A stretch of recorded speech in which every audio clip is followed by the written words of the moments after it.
In the serrated spine of the Sierra Madre Occidental, there is a region of myth and impunity known as the Golden Triangle. It is a land that has long resisted maps and laws, a vertical wilderness of canyons and plateaus where power is measured not by votes, but by rifles and loyalty.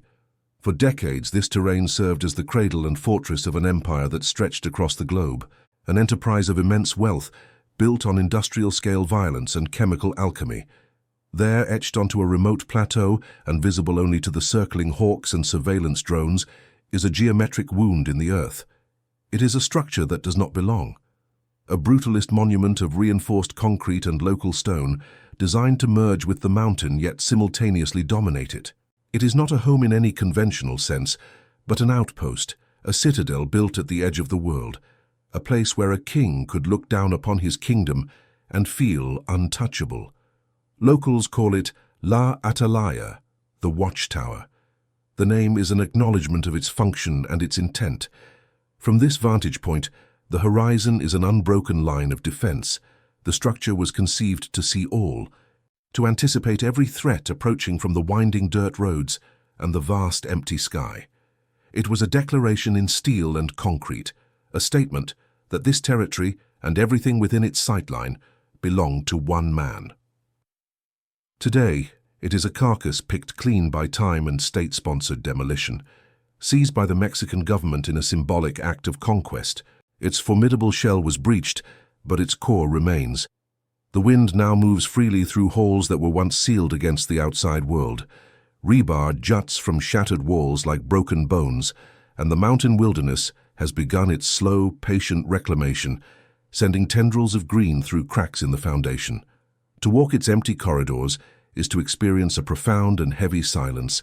The air is thick with the scent of cold stone, damp earth, and the faint, lingering ghost of decay. Every footstep echoes in the cavernous spaces, a stark reminder of the absolute stillness that has replaced the hum of a logistical nerve center. The silence here is not an absence of sound, but a presence, a weight composed of all the unsaid words and unheard screams it has absorbed.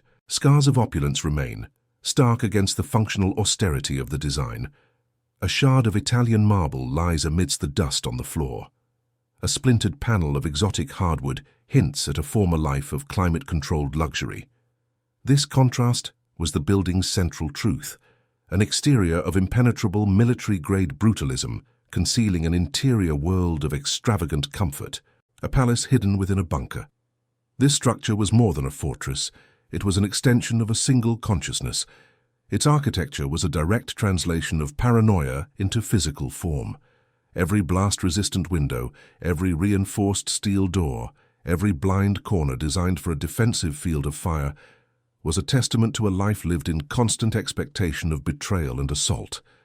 The house was a suit of armor, built to protect the fragile ego of the man inside. These walls were designed not just to repel bullets, but to absorb secrets. They bore silent witness to strategic summits that redrew the maps of global trafficking, to whispered conspiracies and to brutal acts of retribution, carried out far from the eyes of the law. The concrete itself feels like a repository of memory, its cold, impassive surface holding the echoes of a violent history that has seeped into the very materials of its construction. Its true power was never in its height, but in its depth. The visible fortress, imposing as it was merely the public face of the operation. The design was a deception, drawing the eye upward to the watchtowers and the helipad, while its most vital secrets were buried deep within the mountain. The foundation of this place was not just concrete, but a labyrinth of hidden purposes and subterranean passages. It was the ultimate expression of Joaquin Guzman Loera, a man who rose from abject poverty to become the most powerful narco-trafficker on the planet. The fortress was his biography written in stone, a physical map of his ascent. Each expansion, each new security feature, each hidden chamber corresponded to a new level of power, a new enemy vanquished, and a deeper descent into the isolation that his paranoia demanded. From its panoramic windows, now shattered and empty, one could survey a kingdom built on silence and fear. The immense, sprawling landscape offered a view of absolute dominion. This was the perspective of a man who saw himself not as a criminal, but as a sovereign, the true authority in a land the state had long abandoned. The isolation was not a weakness, but the ultimate source of his power. The fortress was a paradox, an architectural contradiction.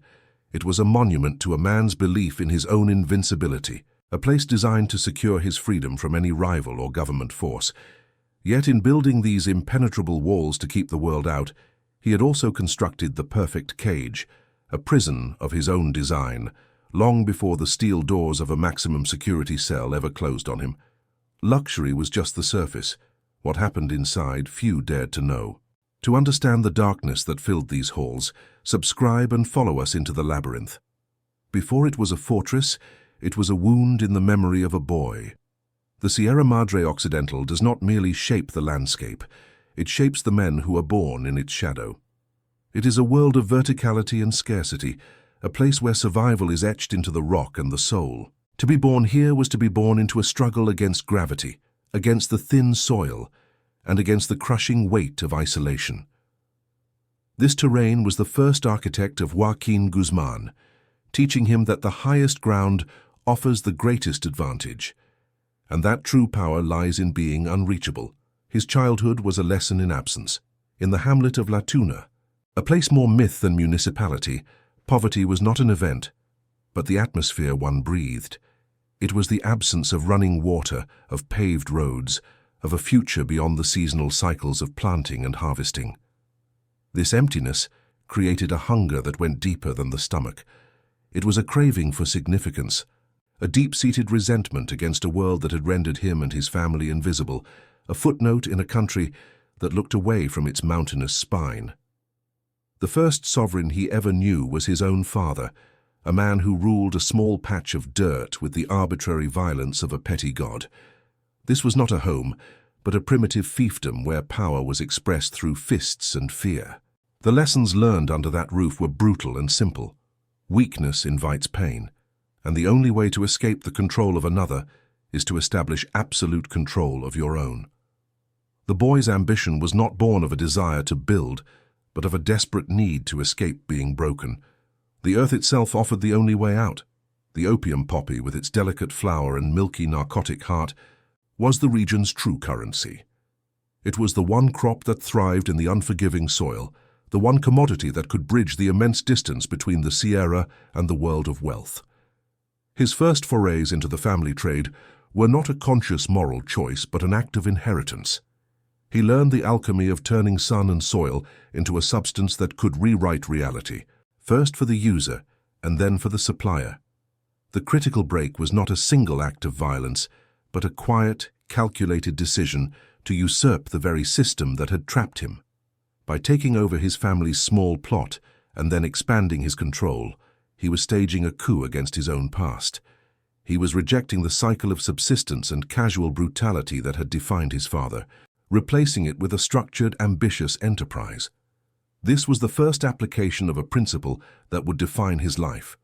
Any system, whether familial or governmental, could be dismantled and rebuilt in his own image. This nascent ambition was sharpened by proximity to real power. As he moved from the mountains to the city of Culiacan, he saw how the wealth extracted from the Sierra was spent. He observed the cartel bosses with their grand haciendas, their convoys of armored trucks, and their easy access to politicians and police chiefs. He saw that their money bought them a different kind of gravity, one that bent the rules of society around them. His resentment was no longer just about escaping poverty. It was about achieving this godlike immunity. His apprenticeship in the Guadalajara cartel was a masterclass in the architecture of a criminal empire. As a driver and logistical coordinator for the era's titans, he studied the flows of product and money, the intricate networks of corruption, and the personalities of the men at the top. He saw their hubris, their carelessness, and their fatal attraction to the very cities that made them vulnerable. He learned that visibility was a liability, and that true power was not in being seen, but in controlling what was seen. The psychological fracture occurred in the crucible of this period. A series of betrayals and the ever-present threat of capture, by a state he knew to be both corrupt and lethal, instilled in him a pathological paranoia. Trust became a resource more precious and more scarce than any drug. He came to see the world not as a society of laws and norms, but as a treacherous wilderness where alliances were temporary and betrayal was the only certainty. This realization was the true cornerstone of the fortress he would one day build. The idea of a sanctuary began to germinate in this fertile soil of distrust. It was not a desire for a home, but for a headquarters. It had to be a place that returned him to the landscape of his youth, the one terrain he understood intimately. The mountains that had once imprisoned him in poverty would become the walls of his kingdom. He would turn the Sierra's inaccessibility, its greatest liability, into his most formidable asset. The fortress was conceived as an act of geographic destiny. This vision was a direct repudiation of the narco-Baroque aesthetic favored by his rivals. They built their monuments on flat, accessible land, their sprawling villas a testament to vanity. His structure would be different.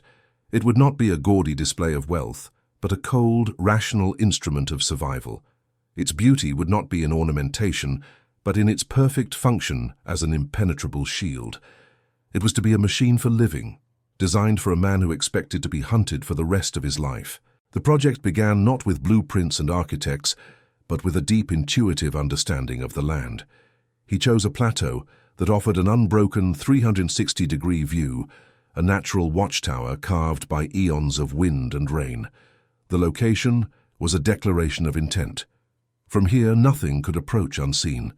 The first structure was humble, a simple adobe ranch house that blended into the ochre earth, but its placement was a work of strategic genius. This initial outpost served as an observatory. From its windows, he studied the patterns of the sun and shadows, the flight paths of birds, the way weather moved through the canyons. He learned how to read the mountain's subtle languages, deciphering its warnings and its opportunities. The fortress was not imposed upon the landscape. It grew out of a long and patient dialogue with it. The mountain itself was his first and most important security consultant. The first major expansion marked his own metamorphosis. As his influence grew and his product began to flow north in unprecedented volumes, the adobe was encased in a shell of reinforced concrete. This was more than a structural upgrade. It was a symbolic transformation. He was shedding the fragile earthen skin of his past and armoring himself in the material of the modern world. The concrete was a physical manifestation of his hardening resolve and his growing permanence on the criminal landscape. Every stage of the fortress's construction was financed by a corresponding stage of the empire's growth. A new tunnel under the border paid for a new retaining wall. The successful consolidation of a smuggling route financed the installation of a satellite communications array. The structure became a physical record of his bloody ascent, a timeline built of concrete and steel, each layer representing a rival eliminated, a territory conquered or an authority corrupted. The fortress was, from its inception, a psychological necessity. It was the physical answer to the traumas of his youth and the paranoia of his profession. It was a space designed to eliminate variables, to control the environment, and to keep the treacherous outside world at a permanent, manageable distance. Long before it became the nerve center of a global enterprise, it was the private sanctuary of a man obsessed with building a world where he could never be powerless again. The fortress and the empire were born of the same blueprint, two interconnected projects growing in lockstep. The expansion of one directly financed the evolution of the other. Every ton of cocaine that crossed the border, every rival's territory absorbed, every corrupt official brought into the fold was immediately translated into another layer of concrete, another camera, another foot of tunnel dug into the mountain's heart. The structure was a living balance sheet of the enterprise, its growth a direct physical measure of criminal success. The first pillar of this burgeoning empire was logistical genius. The old methods of smuggling, mules over mountain passes, cars with hidden compartments, were inefficient, relics of a provincial era. A new vision was required, one that treated trafficking not as a trade, but as an industrial process. The true innovation was to move the supply chain underground, creating a mirror image of the legitimate world's infrastructure, hidden just beneath the surface. This vision was first realized in a dusty border town, with a tunnel that was a marvel of illicit engineering. It was not a crude hole in the ground, but a fully operational subterranean highway, complete with ventilation, lighting, and a rail system. The profits from this single artery of commerce were astronomical, a torrent of cash that fundamentally altered the scale of the operation. That money flowed directly back to the Sierra, where the humble adobe ranch was entombed within its first shell of reinforced concrete. This initial transformation was a statement of intent. The earth and wood of the old structure represented a temporary, fragile existence, one that could be easily erased. Concrete was the material of permanence. It announced that its owner was no longer a transient figure in the underworld, but a foundational presence, a man building an institution meant to outlast its enemies and the passage of time. The house was shedding its skin, becoming something harder, colder, and eternal. With this new permanence came a new perspective. A simple flat clearing was leveled and paved, becoming a helipad. This feature, more than any other, revolutionized the fortress's function. It severed the compound's reliance on the winding, vulnerable dirt roads below, creating a direct link to the sky.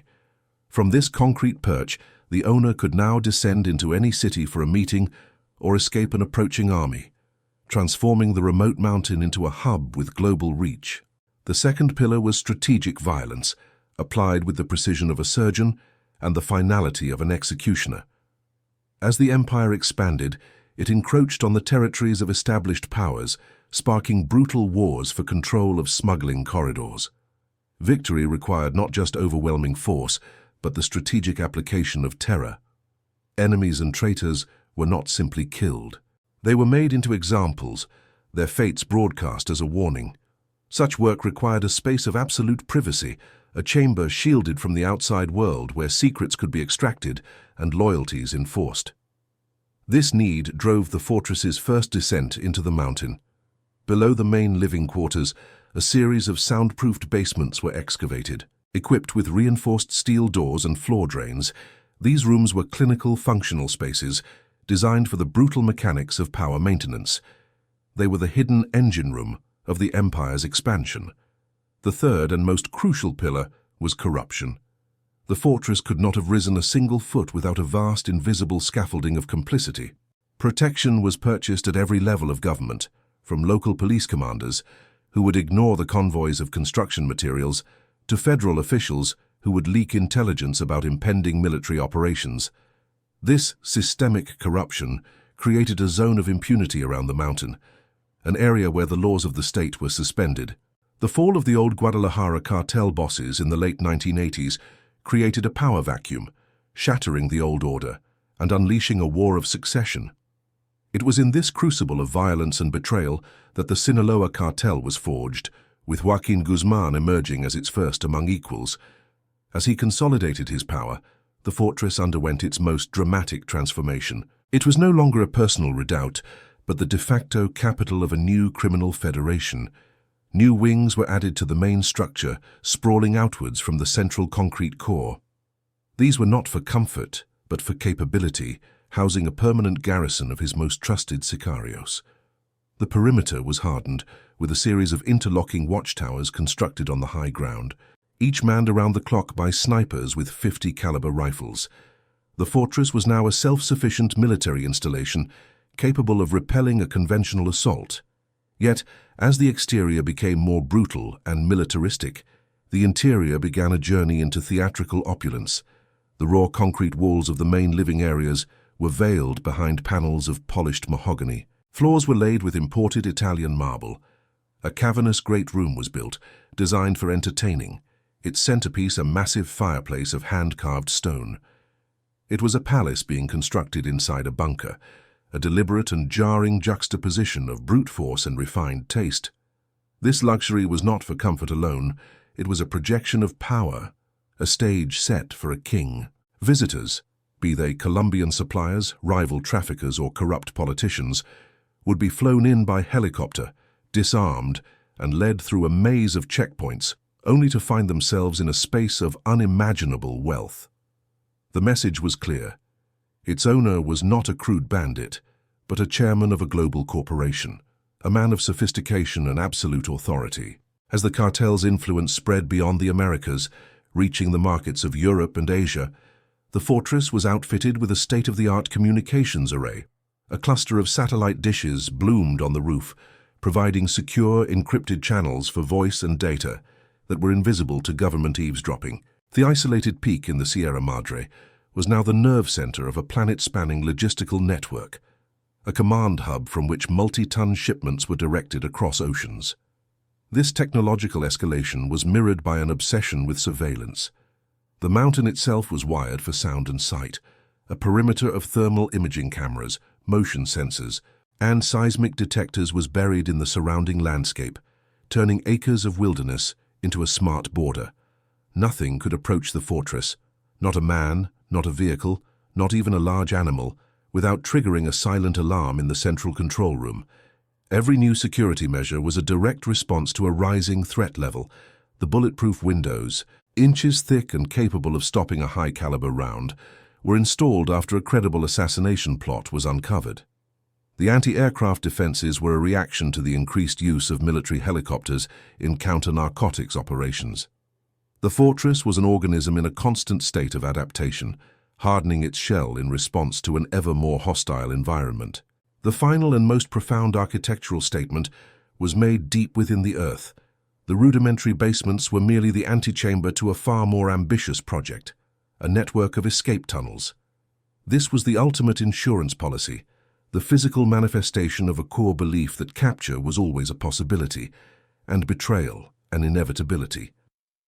The tunnels were not just an escape route, they were the fortress's soul.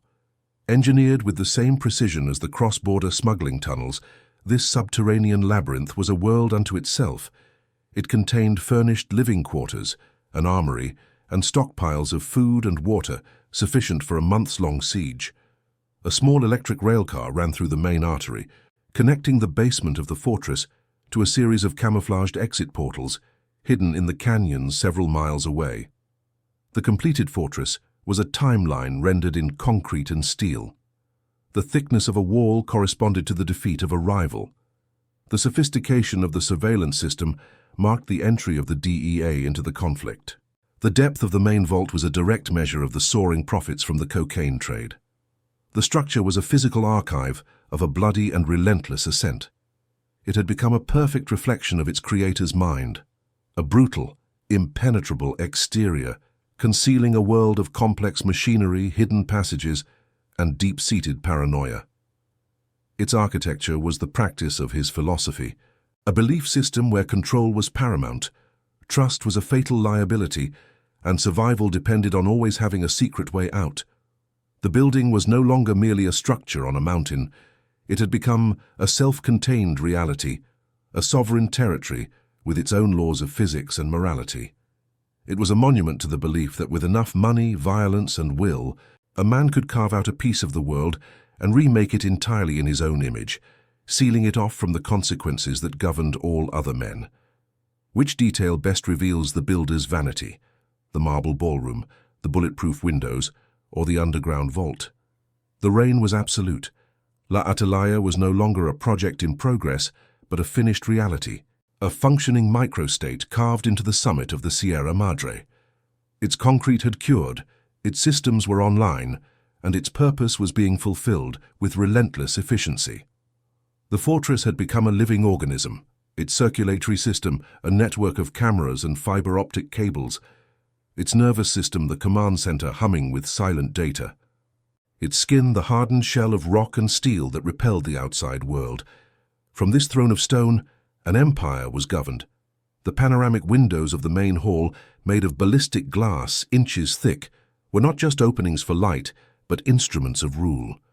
They framed the vast subordinate landscape, turning the wilderness into a map of controlled territories.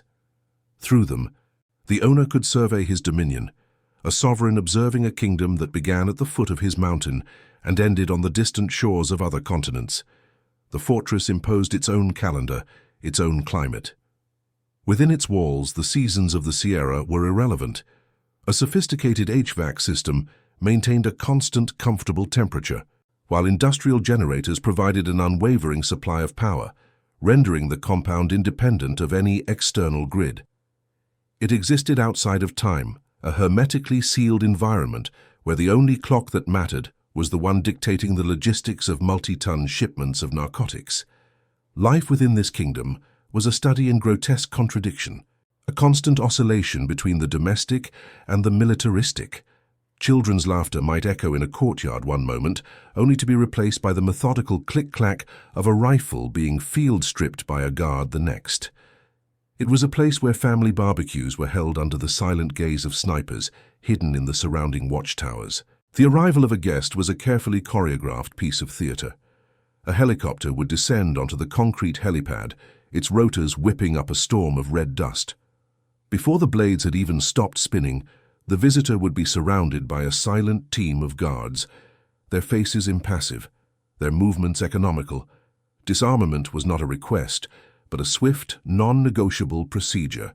The journey from the helipad to the main residence was a psychological ordeal by design. It was a walk through a series of choke points and steel gates, past guards who never made eye contact, but whose presence was a physical weight. The path forced the visitor to acknowledge step by step their own vulnerability and the absolute control of the host. It was an architectural induction into a world where all power flowed from a single center. Only after this gauntlet of intimidation did the fortress reveal its other face. A final, massive door of exotic hardwood would swing open, revealing an interior of shocking opulence. The air would shift from the thin, dry mountain wind to the climate-controlled scent of polished wood and leather. The visitor would step from a military base into a luxury palace, the sudden transition intended to disorient and overwhelm. The great hall was a stage. Floors of gleaming Italian marble reflected the light from a cavernous fireplace. Priceless art hung on walls paneled with mahogany. Guests were offered glasses of wine from a cellar stocked with the world's most unobtainable vintages. Here, deals worth hundreds of millions of dollars were discussed with the polite decorum of a corporate board meeting. The brutality of the business veiled behind a veneer of sophisticated hospitality. This performance of civility was enabled by the building's bifurcated soul. The upper floors were a world of light, glass and comfort, dedicated to family, entertainment, and the public projection of power. These were the spaces for lavish parties that lasted for days, where politicians, singers, and beauty queens mingled with cartel lieutenants under the watchful eye of their host. But the fortress's true work was conducted in the levels below. The descent into the basement was a journey into another reality. The marble and mahogany gave way to bare concrete and fluorescent lighting. The air grew cold, thick with the metallic tang of damp earth, and something else, something acrid and unspoken. These were the chambers of enforcement. Here, in soundproofed rooms equipped with floor drains and steel rings bolted to the walls, betrayals were punished and information was extracted. The screams of a traitorous subordinate or a captured rival would be completely absorbed by the dense concrete, never reaching the ears of the guests enjoying champagne on the terrace directly above. The architecture itself was an accomplice, compartmentalizing violence and making it invisible. The symbolic heart of this duality was the wine cellar. Behind a rack of priceless French Bordeaux, a section of the stone wall was a hidden hydraulic door. It was the threshold between the two worlds. To pass through it was to leave the theater of opulence and enter the subterranean machinery of paranoia and control, the network of tunnels that was the fortress's ultimate secret and its owner's truest home. The man at the center of this universe was both its absolute ruler and its most isolated prisoner. He was the master of a global enterprise, yet his own physical world had shrunk to the dimensions of his fortress. He could order the movement of fleets of submarines and aircraft, but he could not take a walk in the woods beyond his own perimeter sensors without a massive security detail. His days were governed by a rigid routine born of paranoia. He rarely slept in the same room 2 nights in a row. His food was prepared by a trusted family member and tasted by someone else before he ate. He moved through his own home with the cautious, calculating steps of a man in enemy territory, his eyes constantly scanning for threats, even among those sworn to protect him. The very security systems designed to guarantee his freedom had become the bars of his cage. The constant surveillance, the layers of guards, the impenetrable walls, they were as effective at keeping him in as they were at keeping his enemies out. He had achieved a state of supreme power, but the cost was a profound and inescapable seclusion. The fortress was a paranoia machine, designed not only to reflect his state of mind, but to perpetuate it. The constant feed from hundreds of cameras, the streams of intelligence reports, the whispers of potential plots, it all created a closed loop of suspicion. Every visitor was monitored, every conversation recorded. Trust was a currency he no longer possessed. This obsession with internal surveillance turned the fortress into a panopticon. Its inhabitants, from the highest-ranking lieutenant to the lowest-level cook, knew they were under constant observation. This created an atmosphere of oppressive silence and feigned loyalty. Everyone was performing for an audience of one, their true thoughts hidden behind a mask of obedience. The king watched his own court with more vigilance than he watched the horizon. He knew that the greatest threat to an empire often comes not from without, but from within. The fortress was therefore designed as much to control his own men as to repel an invading army.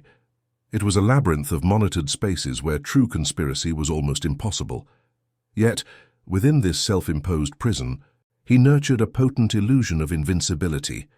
Surrounded by physical proof of his power, the thick walls, the loyal army, the endless flow of cash, he came to believe in the permanence of his creation. The fortress was not just a shelter, it was an argument for his own exceptionalism, a concrete thesis proving he was beyond the reach of ordinary consequences. He saw himself not as a fugitive hiding in the mountains, but as a monarch reigning from his castle. The state's inability to reach him here was not seen as a temporary reprieve, but as a permanent acknowledgement of his superior power. The silence and isolation of the Sierra confirmed his belief that he had successfully seceded from the world and its laws. The fortress, in its brutal perfection, became an echo chamber for his ego. Its impenetrable defenses mirrored his own sense of untouchability. Its sophisticated systems reflected his belief in his own genius. The structure was more than a home. It was a monument to a delusion, a grand architectural project built to prove to himself that he was not a man, but a force of nature, as permanent and immovable as the mountain upon which he had built his throne.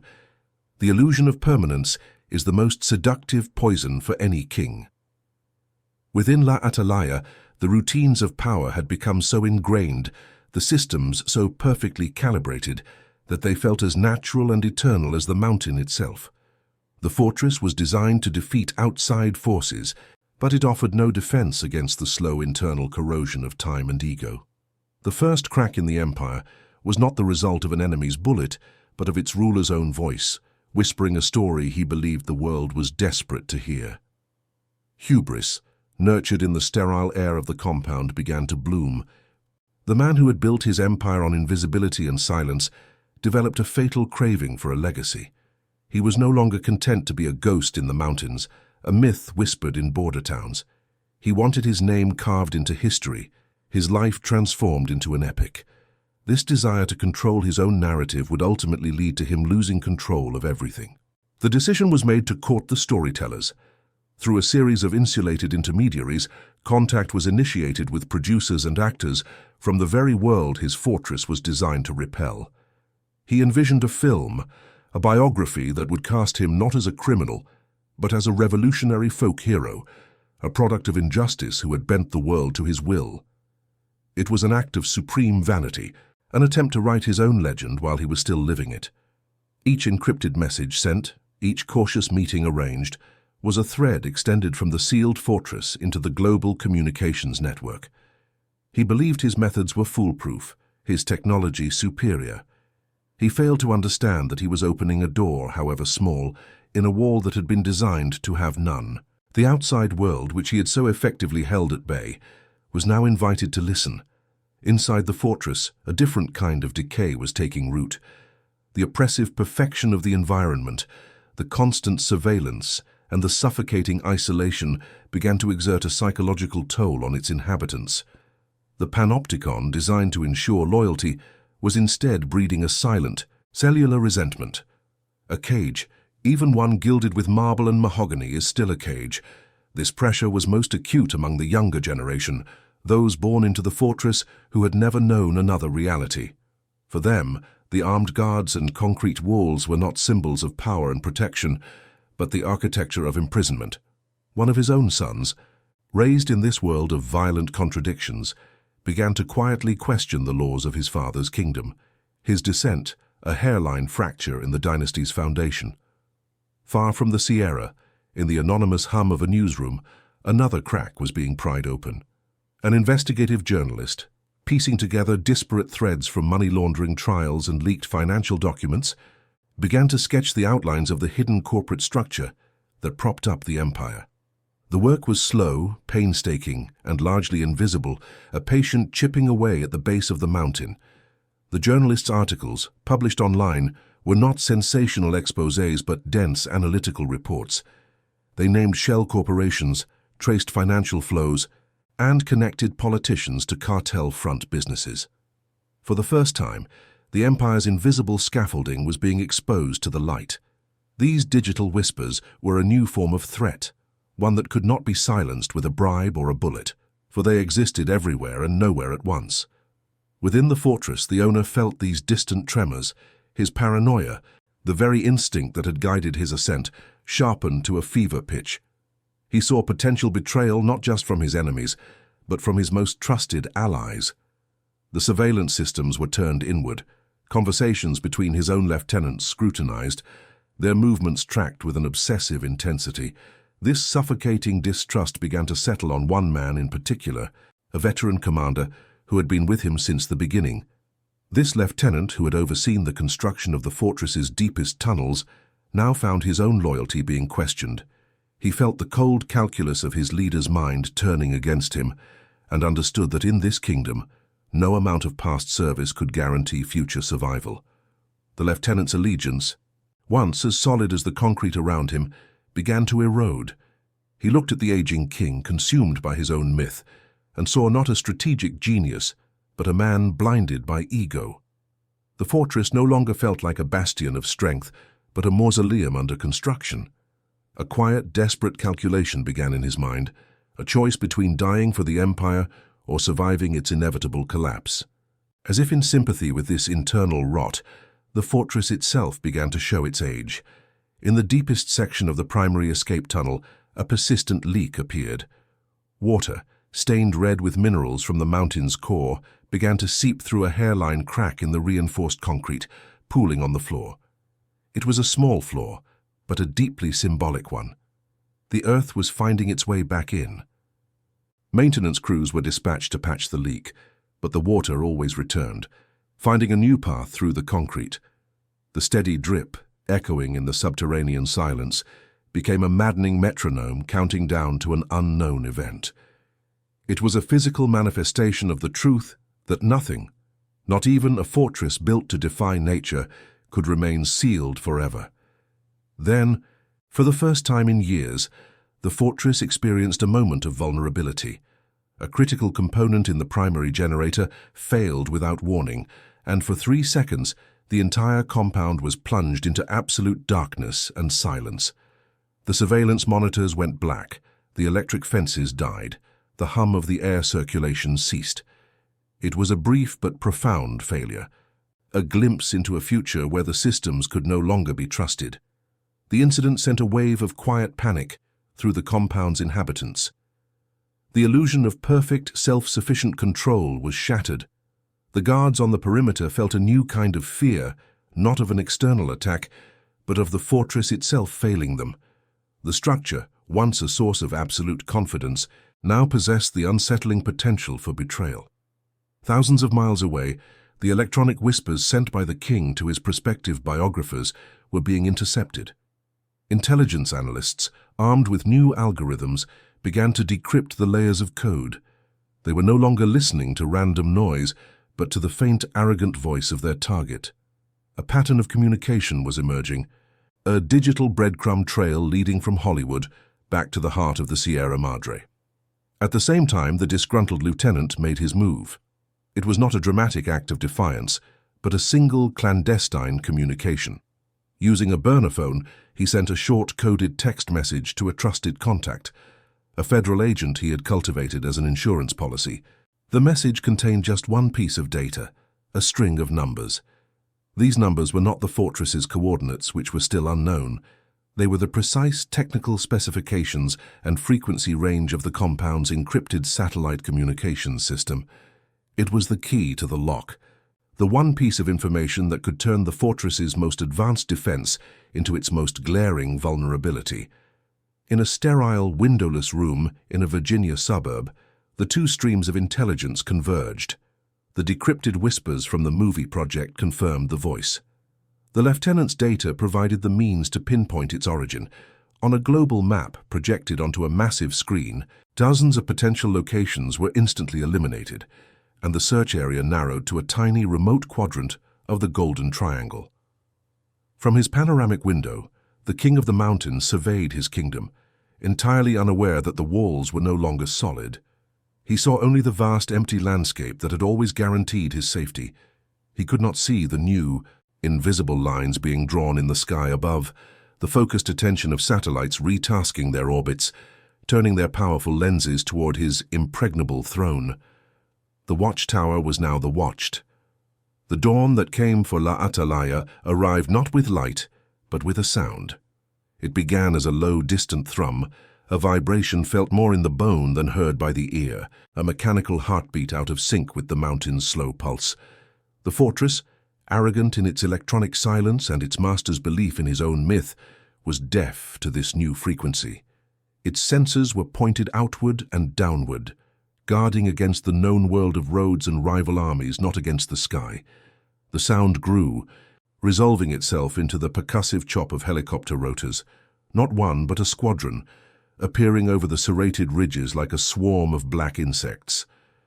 They did not approach the designated helipad, the fortress's formal point of entry, but instead fanned out, taking up positions in the thin mountain air, their shadows falling like nets over the compound. This was not a visit. It was an encirclement from a dimension the fortress was not built to defend against. From the bellies of the lead aircraft, black ropes snaked down. Figures clad in night vision gear and body armor descended with silent, practiced speed, their feet touching the outer rooftops and perimeter walls. They moved with the fluid economy of predators, bypassing the layers of ground security, the motion sensors, the pressure plates, the sniper nests, as if they were ghosts. The fortress's formidable skin was being breached not by force, but by a strategy that rendered its design obsolete. The panopticon, for the first time, was blind. The hundreds of cameras that fed a constant stream of information to the central command room showed only empty courtyards and silent corridors. The attack was not coming through the designated choke points. It was flowing over the top, a vertical flood of force that the structure's paranoid horizontal logic had never anticipated. The Watchtower, designed to see everything, was now the one thing that could not be seen in its entirety. The first explosion was not the indiscriminate blast of a bomb, but the sharp, contained crack of a breaching charge. A reinforced steel door, designed to withstand a rocket-propelled grenade, was blown inward from its hinges. Its locks and bolts turned to shrapnel. The sound was a definitive violation, the shattering of the hermetic seal that had separated the fortress's inner reality from the world outside. The air of the Sierra rushed in, cold and invasive. What followed was not a firefight, but a systematic inversion of the space. Teams of Mexican Marines, moving with a cold and methodical fury, poured into the breach. They did not clear rooms in search of a single man. They began to dismantle the house itself. The fortress was not the battlefield. It was the enemy. Every wall was a potential hiding place, every floor a possible vault, every piece of furniture an obstacle concealing a secret. The opulence that had been a tool of intimidation was now treated as debris. Combat boots scraped and scarred the polished Italian marble floors. The butts of rifles smashed through panels of exotic hardwood, the soldiers searching for the hollow spaces behind them. The house was being turned inside out, its layers of luxury peeled back with crowbars and sledgehammers to expose the raw concrete skeleton beneath. The great hall, once a stage for projecting power, became a scene of forensic violence. Priceless paintings were torn from the walls, their canvases slashed not out of vandalism, but to reveal the wall behind. The hand-carved stone fireplace was systematically chipped apart, its cavities probed for hidden compartments. The symbols of a king's taste and wealth were being stripped of their meaning, reduced to mere material in the way of the search. The private study, the intellectual nerve center of the empire, was violated with particular focus. The massive mahogany desk was overturned, its contents, encrypted hard drives, satellite phones, coded ledgers, swept into evidence bags. The very brain of the global enterprise was being dissected and catalogued on the floor, where it had once directed the flow of billions of dollars. Specialized teams moved through the compound with electronic stud finders and thermal imagers, their devices reading the density of the walls, searching for anomalies. They were hunting for the architecture of paranoia itself, the false walls, the hidden safes, the secret passages. The fortress's most intimate secrets were being laid bare, not by confession, but by technology. In the master suite, they found the primary vault. It was not opened with a combination, but with a plasma torch that cut through the thick steel door, showering the room in a cascade of incandescent sparks. Inside, stacks of American currency, bundles of bearer bonds, and trays of gold-plated firearms were illuminated by the harsh glare of tactical flashlights. The treasure was no longer a source of power, but a liability, a mountain of physical evidence. The descent into the lower levels was a journey into the structure's subconscious. The soundproofed chambers, built for interrogation and enforcement, were breached. Their stark, functional brutality, the floor drains, the steel rings on the walls, now stood as mute testimony to the violence they had been designed to conceal. The building's hidden machinery of terror was exposed to the light. In the wine cellar, surrounded by racks of the world's most unobtainable vintages, the raiders ignored the bottles. Their intelligence was precise. They moved to a specific section of the stone wall, a segment that showed no seams. A hydraulic ram was brought in, and with a groan of stressed metal and fracturing stone, the false wall was forced open, revealing the dark, cylindrical maw of the main escape tunnel. The fortress's soul was now breached. The secret that had been its ultimate guarantee of survival was exposed, the umbilical cord connecting its owner to the subterranean world of his paranoia severed. The tunnel, designed as a path to freedom, had become an entryway for his hunters. It was the final, fatal betrayal, committed by the architecture itself. A desperate flight began in the darkness below. The master of the fortress, now a fugitive in his own home, plunged into the labyrinth he had built to ensure his invincibility.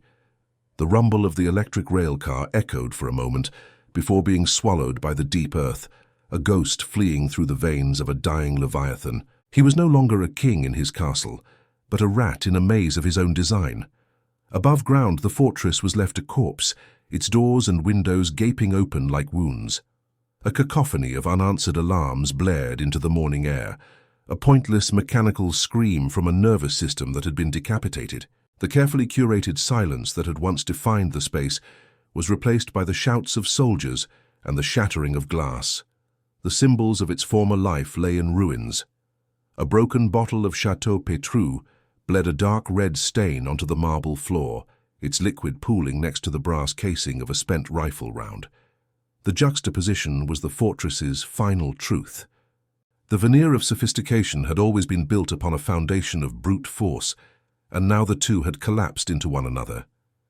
As the sun climbed higher, it illuminated not a throne of power, but a hollowed-out monument to a failed delusion. The raid had not merely captured a man, it had executed a myth. It proved that walls, no matter how thick, cannot contain a legend, and that a fortress built to defy the world is, in the end, just a more elaborate cage. So where does power truly reside, in concrete or in what survives its fall? To understand what remains when the walls come down, subscribe and join us for the final chapter. The sound of the raid, a symphony of rotor blades and controlled explosions, has long since faded. What remains is a silence deeper and more absolute than any the fortress had ever known in its years of guarded solitude. The immediate aftermath was one of forensic violation, a space catalogued and stripped of its secrets. Now, it is simply empty, a hollow shell where the only movement is the slow creep of dust motes in the shafts of light that pierce its shattered windows. The Watchtower no longer watches, it is merely a ruin to be observed. Far from the mountain that was his kingdom, its creator now inhabits a world reduced to the dimensions of a concrete box. Joaquin Guzman Loera exists at ADX Florence, a place designed to be the final word in carceral architecture. His view is not of a sprawling sierra, but of a sliver of sky, seen through a window 4 inches wide. The man who built a labyrinth to control his own seclusion now lives in a state-sponsored one from which there is no escape. The irony is absolute. His life's work was the construction of a perfect prison, and he has finally found it. The Mexican government, in a gesture of symbolic conquest, seized La Atalaya. For a time, it stood as an awkward and menacing trophy, a monument too remote to be repurposed and too infamous to be ignored. Proposals were floated, a military training base, a museum of the narco war, but the structure's soul was too toxic. In the end, the state chose an act of theatrical erasure, bringing in demolition crews to breach the main walls and collapse key sections, a public declaration that the reign was over. Today, the fortress is a corpse being reclaimed by the earth it once dominated. The wind, once held at bay by ballistic glass, now moves freely through its halls, carrying the scent of pine and decay. Rebar juts from crumbled concrete walls like the ribs of a desiccated carcass. The mountain wilderness, patient and persistent, has begun its slow siege, sending tendrils of green vine through the cracks in the foundation, pulling the monument back into the landscape from which it was violently carved. To walk its interior is to witness the autopsy of an empire. The Italian marble floors are fractured and covered in a film of grime, their polished surfaces dulled by the elements. A warped panel of mahogany hangs from a wall, revealing the raw concrete behind it, a glimpse of the brutal truth that luxury was only ever a thin veneer. In the cavernous great hall, the massive stone fireplace stands cold and black, a dead hearth at the center of a dead house. The heart of the fortress's secret world, the wine cellar, is now a tomb. The racks that once held priceless vintages are rusted and empty. The hidden hydraulic door, the threshold to the subterranean labyrinth, was blasted from its moorings during the raid. Beyond it, the entrance to the main tunnel is not a dark passageway but a solid wall. The authorities sealed it with tons of reinforced concrete, transforming the ultimate escape route into a permanent, unyielding dead end. The silence here is not an absence, but a presence, thick with the residue of unrecorded history. It is composed of the whispers of strategic summits, the echoes of forced confessions from the soundproofed rooms below, and the phantom laughter from lavish parties held on the terraces above. The architecture itself seems to hold these memories, though the concrete a cold repository for the extreme violence and paranoid vigilance that were the building's true purpose. For the few locals who dare to venture near, the ruin is a haunted place. It is no longer a symbol of a fearsome sovereign power, but a concrete scar on the mountain, a landmark of a dark chapter. Children are told stories of the ghost of the king who built a castle in the clouds, only to be dragged down into the earth. The fortress has passed from the realm of strategy into the world of folklore, a modern ruin generating its own mythology of hubris and collapse. The structure's meaning has been fundamentally inverted. Conceived as a declaration of permanence and untouchability, its broken form now serves as the ultimate testament to its owner's capture and the fragility of his power. Its imposing scale no longer inspires awe, but serves as a measure of the arrogance that preceded the fall. The Watchtower has become a monument not to a man's strength, but to the precise location of his greatest vulnerability. This monument was born from a desire to build a reality that could not be penetrated, a world where consequence could be held at a permanent distance. It was an attempt to use concrete and steel to solve the existential problems of mortality and justice, to construct a physical argument that its owner was an exception to the rules that govern all other men. Every wall was a line in a manifesto of defiance, yet its very existence speaks not of confidence, but of a profound and consuming terror. The impenetrable walls, the hidden passages, the obsessive surveillance, these were not the tools of a king, but the frantic mechanisms of a fugitive. The fortress was the physical shape of a man's fear of returning to the powerless invisibility of his youth. Perhaps what we build says less about our power than about our fear of being erased. If stories like this make you see power from a different angle, subscribe to follow other downfalls as astonishing as this one.